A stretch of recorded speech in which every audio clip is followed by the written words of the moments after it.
Hello, everyone, and welcome to another episode of Beyond the Dais, a podcast about the stories taking place in and around El Paso County, Colorado. I'm your host, Scott Anderson, and today I have the honor of being joined by another Scott. This is Scott Marble, the Chief Development Officer for the Colorado Springs Conservatory. How are you doing today, Scott? I am well, Scott. Thanks for having me. Great. Thank you for having me. I appreciate it. Before we get started, I want to quickly add that if listeners are interested in more stories about people doing good in and around El Paso County, or hearing from county leadership about local government priorities and how they operate, you can find additional episodes of this podcast on your podcast platform of choice. All right, Scott. Time to get down to business. Can you share a bit of background about yourself and how you came to be associated with the Colorado Springs Conservatory? Sure. I grew up in New Hampshire, so I'm a bit away from home, but I am one of those people that married someone who used to grow up in Colorado Springs, so I'm part of that circle of people that we decided to move back to Colorado Springs.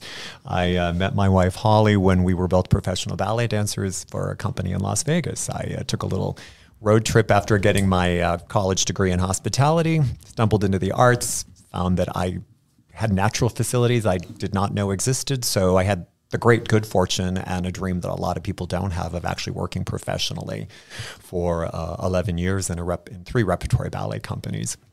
At the time, I left the stage, got back into hospitality, and when Holly decided it was time to leave the stage too, we thought, let's move back to Colorado Springs because it's beautiful. And we knew there were a great hospitality environment as well as she had teaching experience with local studios. So I actually came back into the city to work at Cheyenne Mountain Resort for 16 years, number of roles there. When I left there, I was the director of rooms, went over to the Garden of the Gods Resort and Club for 5 years, served as resort manager there. And at that point, I was about 25 years into that business. Had spent 4 years in Las Vegas at the Mirage. And that's a 24/7 world when you're in hotel operations. It absolutely is. I also joke with people that it is also a performance art. Anybody that's in customer service, I believe, is a performing artist. There is a dynamic in every room, every situation. And so those two careers paralleled for me a lot. But I was in a position where I needed to take a pause. Mm-hmm. And so I did, and took a little bit of time to reflect and was realizing that I would like to get back into some sort of the art world. I had been away from the direct contact with that. My wife still continues to teach classical ballet, so that's still been part of our family.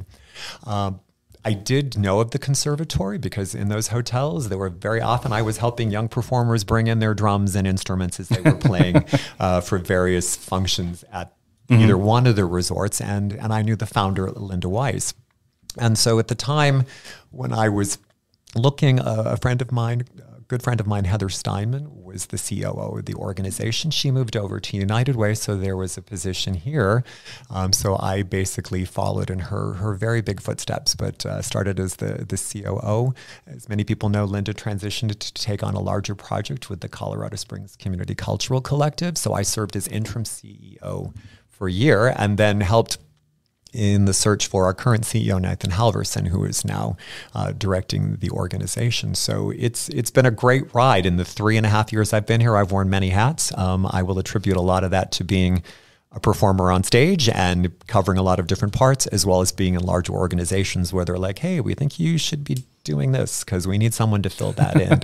And for anybody listening, I will tell you that an education and working in the performing arts is a great on-the-job training for just about anything else you might do. So that's how I got to be at the conservatory, and it's been a great reunion back with the arts, but also an interesting way to blend what I've learned from the business community and then applying some things back into the nonprofit world, which has been a whole other learning curve for me. It's hard work, it's good work, but it has a whole different dynamic. Yeah. No, and out of all of that, thank you for the history. That's actually really fascinating. And I also spent time in Las Vegas. I worked at MGM Resorts for about 5 years. And so I appreciate the 24/7 lifestyle that they have over there. Shout out to our hospitality friends. That's right. That's right. Oh, man. I worked in communications, so it was a little bit easier for me. But definitely plenty of work to be done there in Las Vegas. But also have found myself here in Colorado Springs. So very cool. So can you share some background then specifically about the Conservatory and what the main mission of the organization is? The Conservatory is coming into its 30th year, actually, in 2024. So we're very excited to be celebrating that. It really was and continues to be the brainchild of our founder, Linda Weiss. She had a vision for creating conservatory, a school, a place where students that really felt like they wanted a performing arts career or wanted to learn more could come. And it was originally started very small, as most organizations are, in someone's basement or living room, and then it continued to grow to where it has become the size that it is now. And really, it's the broadest performing arts organization in the city, I would say, in terms of the genres, particularly in music and theater that we do. Usually get one or the other, or something is more classical, or something is focused more chorally or theatrically, and we kind of cross all of that. And then recognize that, okay, this is an area, because we really want to be a place of discovery. I mean, it really is. Our goal is to be, the premier multidisciplinary arts organization in the Pikes Peak region. And what we're really trying to do is to help kids find their voices. We're not sure where those voices are or what they are going to say, but we want to create that space that allows everybody, if you want to be an actor, if you think you want to be a singer, if you want to learn how to play jazz guitar, if you want to be a really great pianist, this is the place to discover that. And you can do it all in one roof, under one roof, because we're not just strictly a piano school or just a choral society. So, and then we have contacts, of course, throughout the city with those organizations that are perhaps a bit more specialized, so we can be like, hey, we're really good at this, but if you really think this is the one thing you want and you found what that voice is, and maybe you need to look here, or how can we coordinate with that and still allow you to discover what it is you want? Because with kids, I want to be X at, I'm going to be this when I'm age 9, but by the time I'm 11, I've dropped that and I'm on to the next thing. So the beautiful thing about here is maybe somebody's come in thinking, oh, I want to learn how to play the piano. But I made friends with Scott over here, who's a really cool drummer, and I like what he's doing. And then he's got some friends that are playing. So from a parental side of planning things, we can be like, hey, we have all those things under one roof. And that's really what it was designed to be, was this place of discovery, because they are all intertwined. You're a better pianist if you understand percussion. And that vice versa. And you're a better percussionist if you realize, oh yeah, there's somebody singing with me, so I can't just drown them out with can't overpower them. So it's really, as the arts do, it's a place to understand the world of collaboration and cooperation. And in today's society, I think that's a very important thing. As a society, people have become much more opinionated, and sometimes there isn't that, hey, there's really a great harmony in the middle of all this, and how do we work that? And also teaching kids that, hey, sometimes you're going to be the thing, but sometimes you're going to be part of an ensemble. A lot of it's like sports. Absolutely. The performing arts is a team sport as well. So I just like to kind of make that a point. But really, our main goal is just to be a place where every child feels comfortable coming in and exploring and finding a way to express themselves. And we're just here to nurture that and make sure it grows. That's great. So approximately how many students do you have here at the Conservatory, and what areas do you serve? Is it all of Colorado Springs, all of El Paso County, or do you even extend beyond that? It's primarily Colorado Springs. We do serve, obviously, the county because of where Colorado Springs sits. The school itself, if you were to look at specifically enrollment, we're about 200 students in what we call our principal program, the more traditional after-school program. But then we run things through the summer. That was over 300 students this summer. The bigger piece that we really focus on and touches into that partnership are the partner programs that we have with area school districts. So we have a long-standing relationship with Harrison School District 2. We are currently in every fourth grade class in D2, wrapping up that semester program next week. We'll go back to all of those fourth grade classes in the spring with a different curriculum, but that's over 1,000 students just in that one program alone. Wow. We've expanded that, and that, as everything, has morphed over the time, especially figuring out what works for both organizations after the pandemic and a shortage of bus drivers and time of day and where can we help. We've got another relationship with Community Partnership for Childhood Development. A lot of people know CPCD and Head Start and Early Head Start. I've had various iterations with them.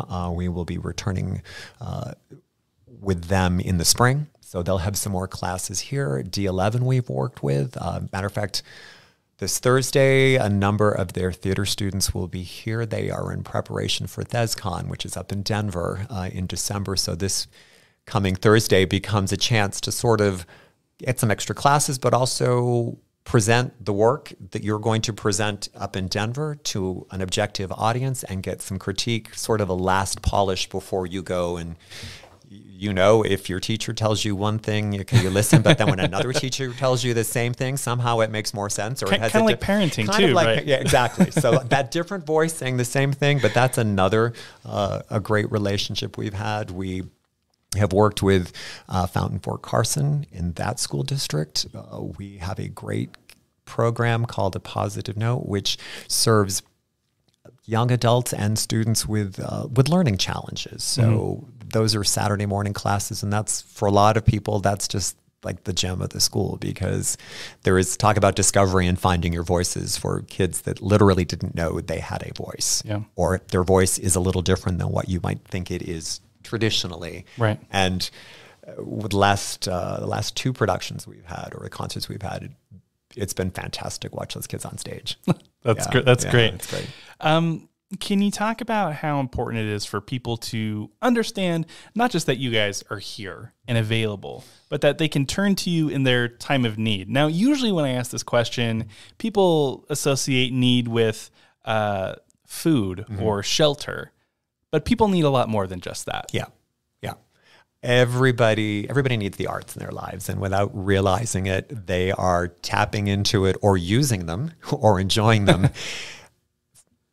Well, with so much screen time, we just talked about that. It's all performance art. You get in your car, you turn on the radio, either to get jazzed up to go to work or to unwind on your way home, or it's the soundtrack to your road trip or work. You get home, what do? It's like, what am I streaming? I'm really into this series on Netflix, or I'm watching Ken Burns on PBS. There's so many different ways that everybody engages with them. So when people say, oh yeah, we don't really need the arts because, that's just the Philharmonic or the ballet. And I happen to love all those classics, but I'm also like, no, it's like, do you not go to the theater? Even if you don't go to the theater, everybody that's in a movie was trained to be a theatrical actor. Right. So the training came from somewhere. And I would say, back to the need, we all need those. And I think there were moments where parents need to help their kids. Be that, okay, I recognize that was me when my mom was like, you were kind of klutzy, so we put you in a dance class. Like, you needed help with that. But at the same point, some child's like, no, I need to know more about this thing called songwriting, or okay, the piano's my thing, and I need to know. It's really about, I need to know more for the child. And at the same point, we serve a need with that, especially now, with the self-expression. Our link into the realm of mental health really is listening to the voice in you, being in a space where you can feel vulnerable enough to share that, or understand that I'm watching someone else go through something as they're performing a song in studio class, or if they've written a lyric that seems a little heavy, but at the same point, it's like, hey, you suffered the loss of a friend. We just had a singer-songwriter showcase a couple weeks ago on a Friday night downstairs here, and there was a young performer that was processing the death of a friend who had taken their own lives, and this person's a senior in high school. So those things are out in our world, and if this is the avenue that provides a way to express that, to process through that, to have people listen and accept that and help you with that in what might be considered a more approachable way than pure clinical study, so to speak. Right. And then on top of it, again, it's a community. Yeah. There are all these people around you, especially I don't think I've ever seen it as much as I've seen it in the performing arts world. It's really a community of support and of embracing everybody. And I think that's another thing that we do, that when people say, what's the need? It's like, well, people need to understand other people and different walks of lives. And because we're centered downtown, we're not in a specific district. We have a mixing of various school districts and different socioeconomic statuses, if you will. But so what? Yeah. It's like everybody's here. We're all working together to do this.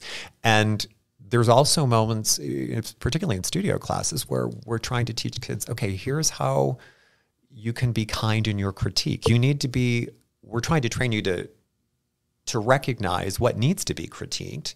But then as you critique it, here's how you should be framing it. Because let's start teaching empathy now. Would you like to be the person at the piano and have somebody say that to you when you didn't maybe do your best? But right. So there's a little bit of, we want to be excellent, but we also understand everything's a process. And again, going back to how the arts just continually inform your own professional life, there are moments that are uncomfortable. I mean, it was just in a meeting or at a presentation with the CEO of the chamber with John Rita Claymire saying, it's uncomfortable. Trying to shift an organization is uncomfortable, but you learn to be uncomfortable as you're exploring things in the performing arts world. It's like, okay, that song's not working for me, or I can't get that step right, or I need to work harder on that. And I think that's really where the beginning of all that is if you're taught that at an age that it's just part of the process of life. Because there are days I'm uncomfortable with my job. It's like, darn, I wish it were easier. I thought by now I'd have it. Right. It's like, no, you don't. And come back again tomorrow. So that was kind of a long answer to what needs do we serve. But I think we're when people need to discover and to express. Yeah. There's something you mentioned that I kind of want to touch on a little bit more there. Like, why do you think what do you think it is about performing arts that allows someone to express themselves in a way other than just words? Now, of course, words can be a component of it, like in songwriting, you mentioned. But what is it about this thing called the performing arts that really allows for that expression that is necessary? It takes some people time to find it, and for other people, it comes naturally. I think what it really does is it allows you to look inward and to recognize that this is my way of expressing it, and it can be my way alone. It doesn't necessarily have to fit into a specific realm. I mean, as a personal example, I had a career in classical ballet. You don't speak, and everything is movement. So, you talk to dancers and everyone's like, oh my gosh, you love to be on stage and you're so powerful and it's so beautiful the way you move. And it's like, you're up there and next to nothing and you're just, you're confident. You ask a lot of dancers to speak and they're like, oh, no, there is no way I'm stepping in front of them. No, I move. Right. And vice versa. Somebody that's very confident as a singer, but they're like, oh no, if there's not something to say or I'm supposed to improv this, I can't do that. Mm-hmm. So it's allowing people to discover that. And it's quite liberating. I think that's really the most important part of it, is to be able to feel it and to let yourself feel all of it.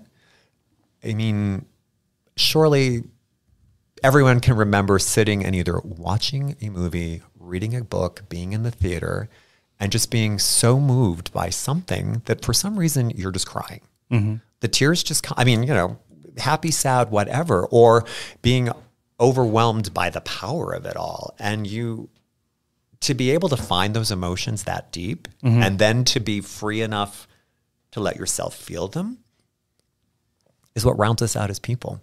And hopefully, you know, you're a storyteller. It's like if people are telling stories, then you're going to understand a different perspective, or it's just going to build your empathy and understand. It's like, wow, I had no idea. And the fact that I'm hearing this story that I don't even know this person and I'm moved in this way, it's just amazing.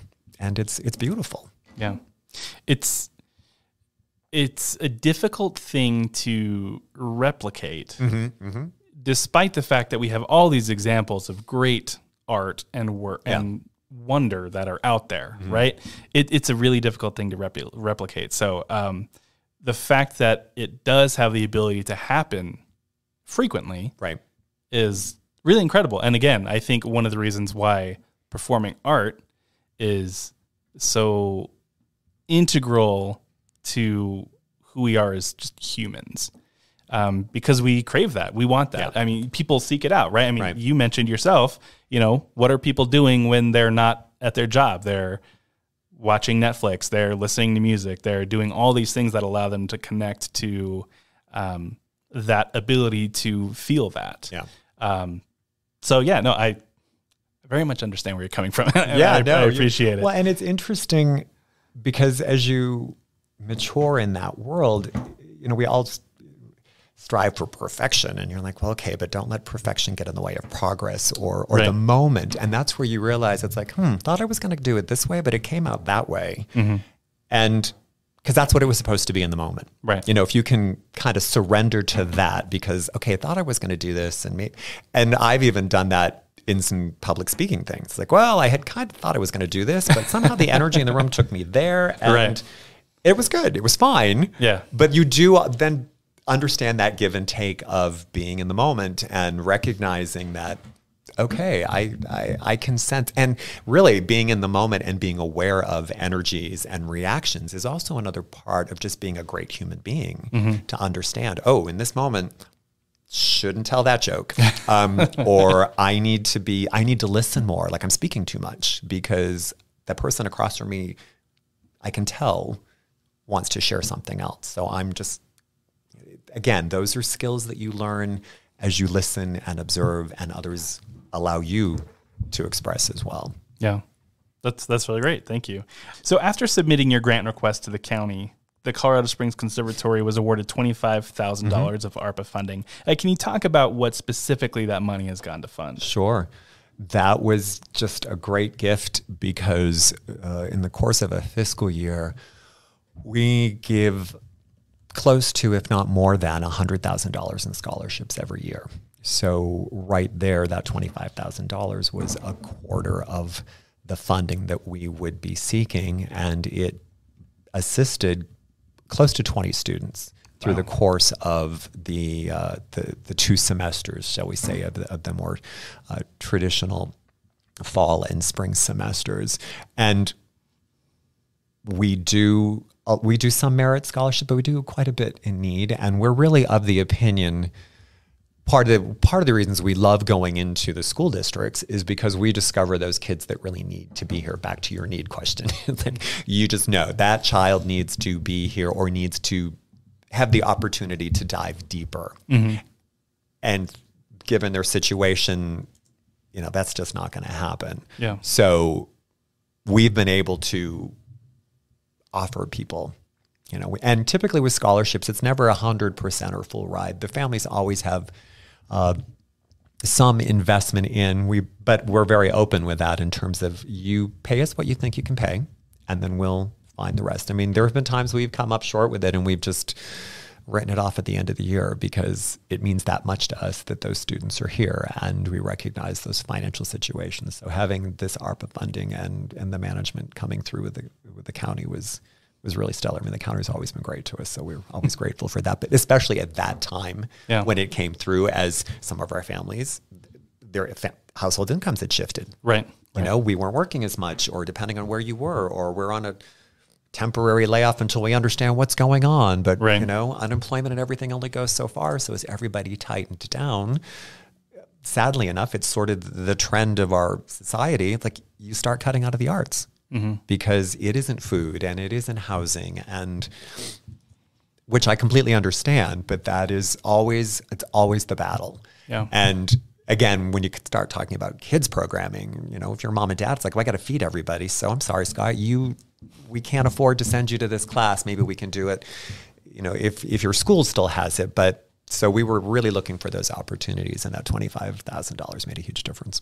So you mentioned earlier partnerships with the school districts here in the county, but can you talk about how working with other organizations in the area has benefited the programs that you guys are currently working on? Sure. We obviously, as an arts organization, are always looking for opportunities to collaborate with those fellow artists, as well as other nonprofits and even other corporate partnerships throughout the community. Mostly in the corporate world, it is obviously sponsorships for performances and very generous foundations in the region and outside of the region we look to.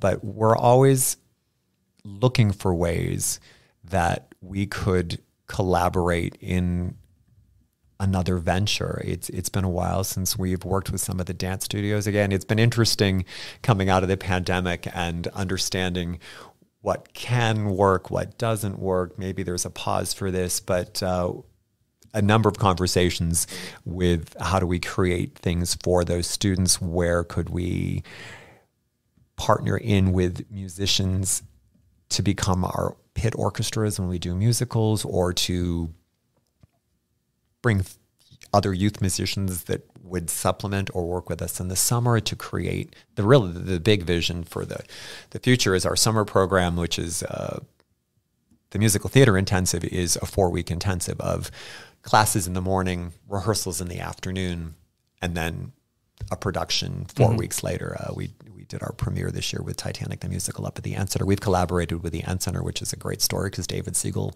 is that executive director, and he's a graduate of the Conservatory. So that's awesome. Yeah, and another great alumni is Josh Franklin. He and his husband John own Icons.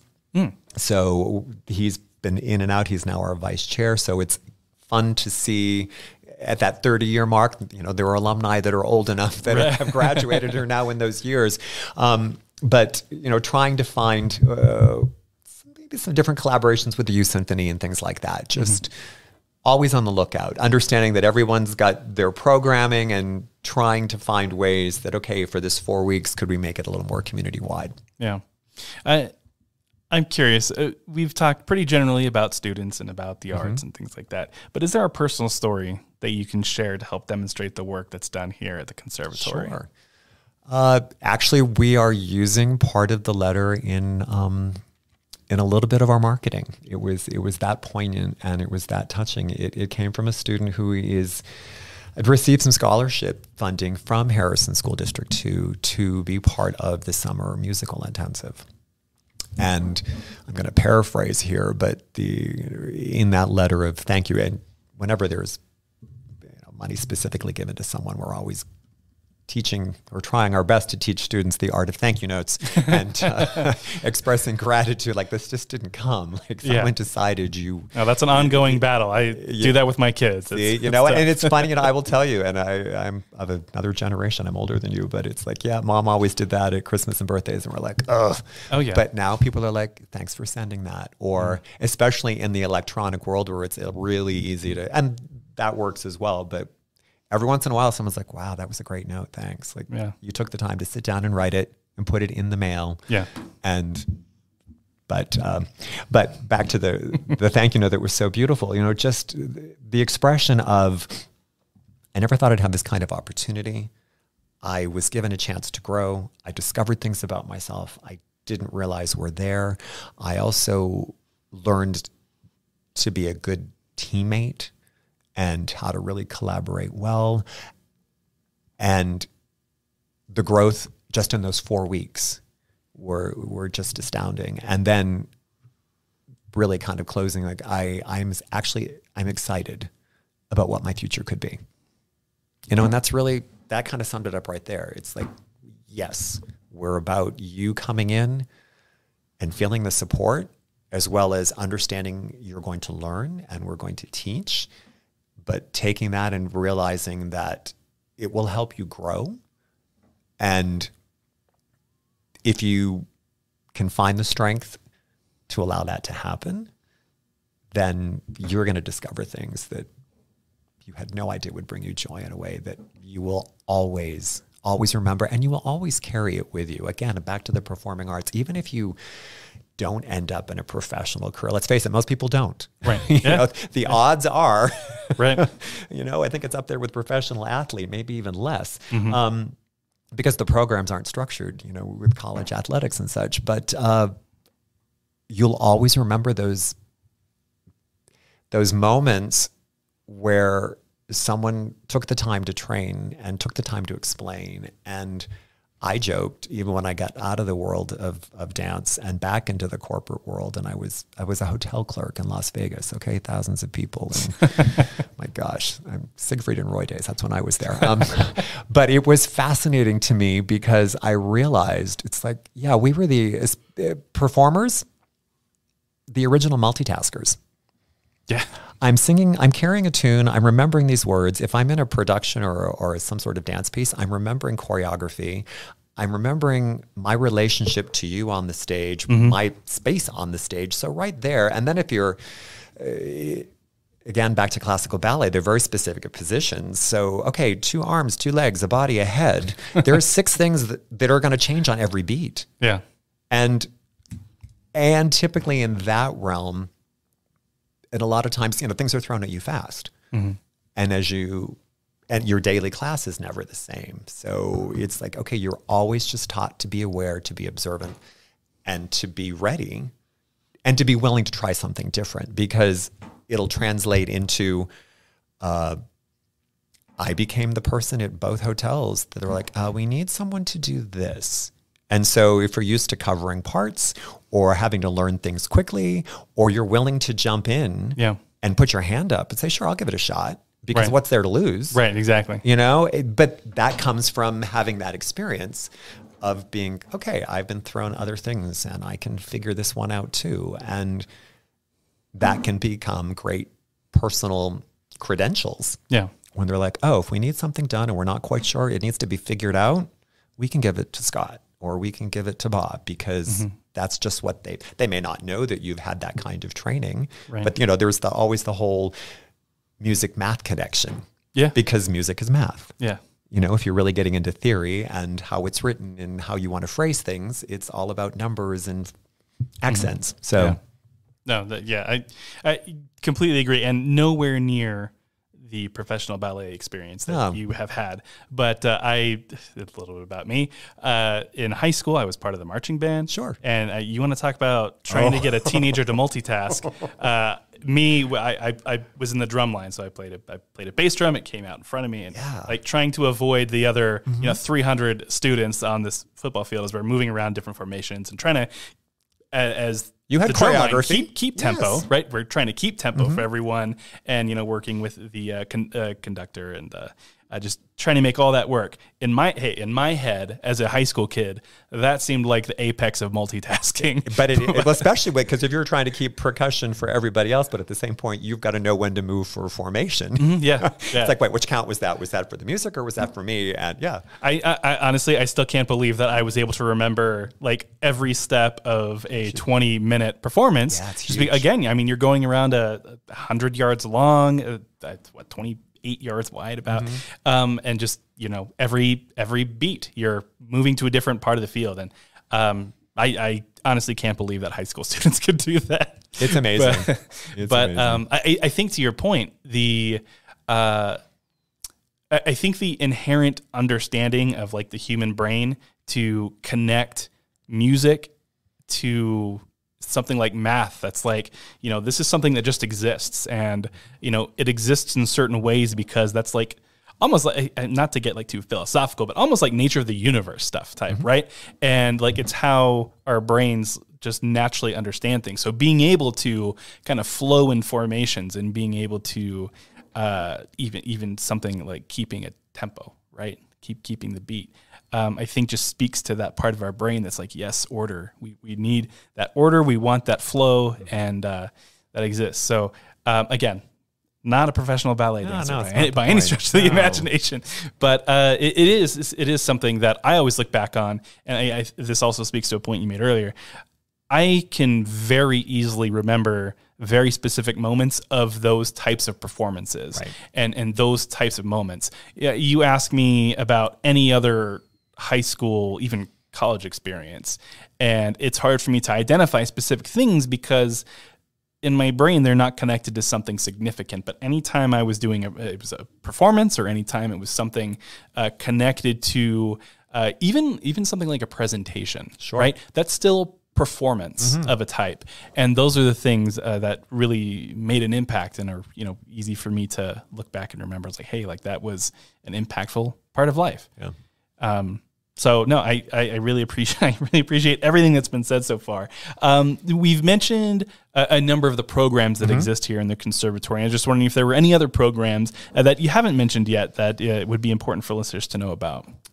It's a broad spectrum that we have here. So I think there's all sorts of opportunities within even more school districts. I think it's always something we're looking to help support. Again, talking about partnership with the community and recognizing that, okay, as challenging as it's been in the last year or so, I think most nonprofits will tell you it was a tough year.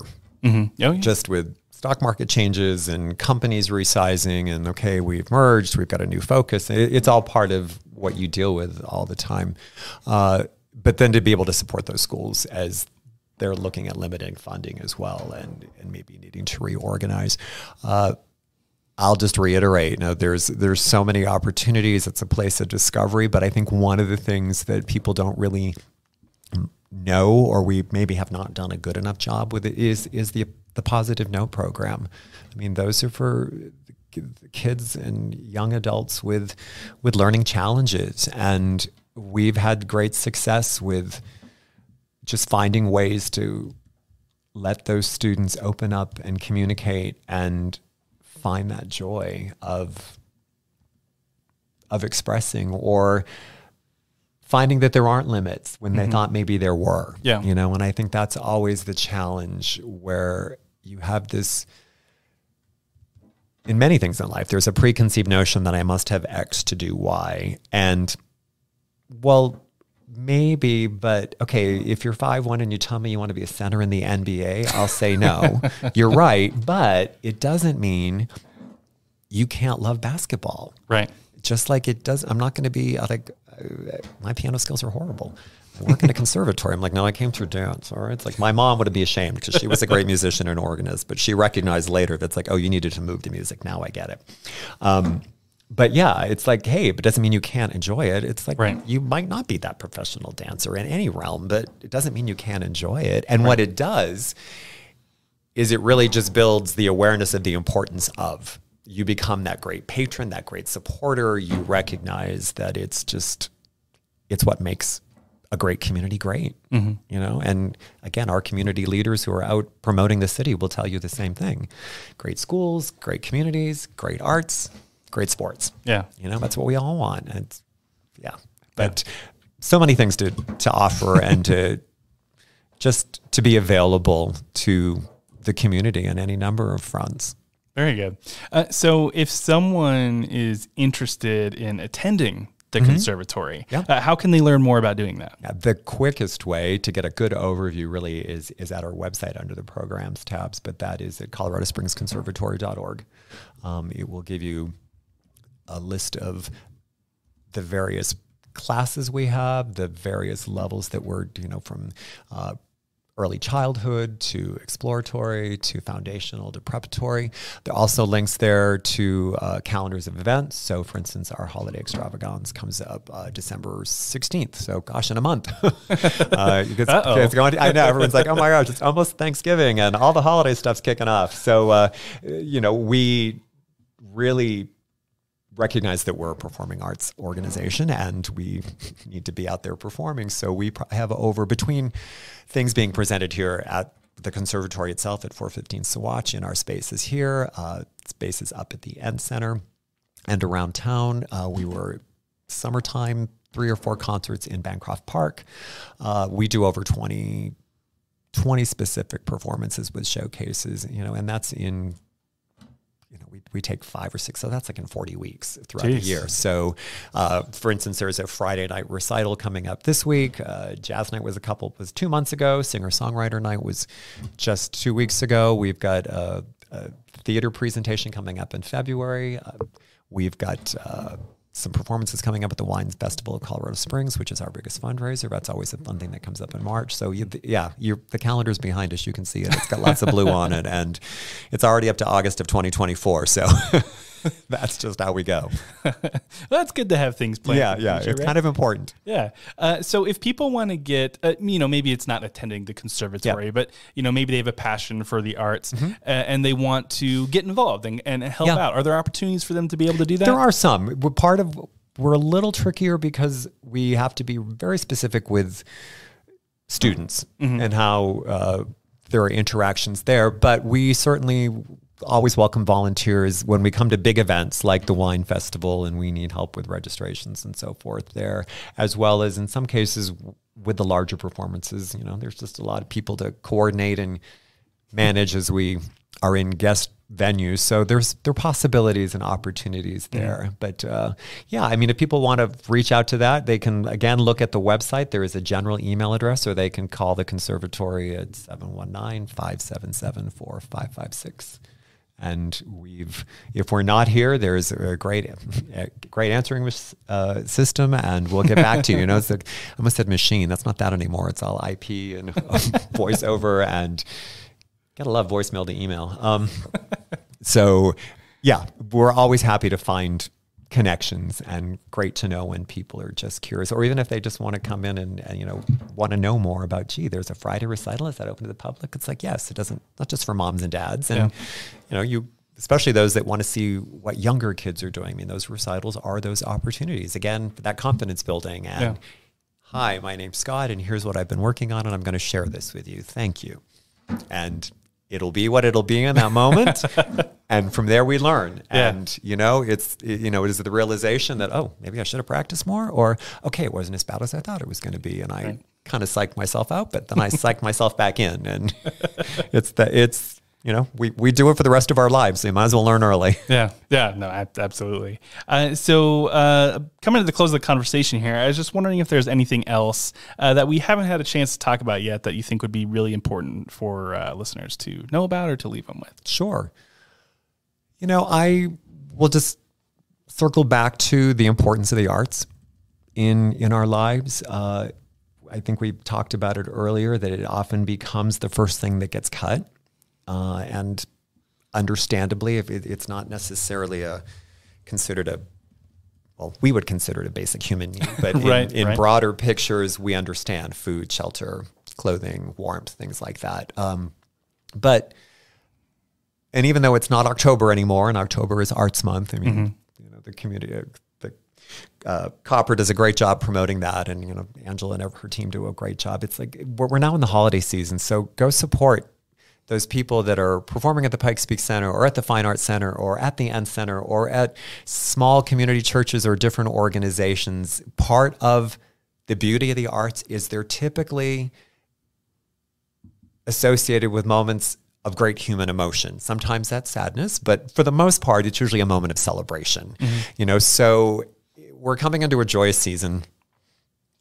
Just tap into that and celebrate, and particularly if it's organizations that are presenting things that include youth, then just go and support them, because more than ever, anything that this generation, the generation that's coming through 2.5 really tough years with a pandemic and understanding, and other statistics that we're hearing that's happening with young adults and kids even younger, it's heartbreaking. And so if there's a way to encourage and support, then please go do it. And yes, you can always help financially in any nonprofit throughout the community. It was a tough year, I think, talking with a lot of colleagues, but there are so many people doing so much good work in our community. And, just another shout out to the county for wherever they can. They're always looking for ways to support within the community to make us a better place. So thanks. Awesome. Well, thank you, Scott. I appreciate you taking the time to speak with me today and for all the work that you guys do here at the Colorado Springs Conservatory. So thanks for having me. Oh, it's been a pleasure. Thank you, Scott.